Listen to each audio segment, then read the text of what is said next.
Hi friends, আজকের recipe খিচুড়ি। এটা বানাতে যা যা লাগবে: ডুম ডুম করে কেটে রাখা আলু, আদা বাটা, টমেটো, কাঁচা লঙ্কা, সমপরিমাণ চাল, ডাল। প্রথমে একটা কড়াইয়ের মধ্যে তেল দিয়ে শুকনো লঙ্কা আর জিরে দিয়ে দেবো। এরপর আদা বাটাটা দিয়ে দেবো। এরপর টমেটোটা দিয়ে দেবো। এরপর কিছুক্ষণ নাড়াচাড়া করে আলুগুলোকে দিয়ে দেবো।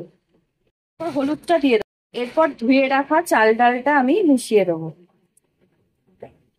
তারপর কিছুক্ষণ নাড়াচাড়া করে নেবো। এরপর কাঁচা লঙ্কাগুলো দিয়ে দেবো।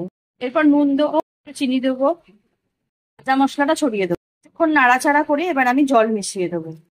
এরপর আমি এটাকে ঢাকনা ছাড়া কিছুক্ষণ রান্না হতে দেবো। মাঝে মাঝে কিছুক্ষণ পর পর একটু নাড়াচাড়া করে নেব।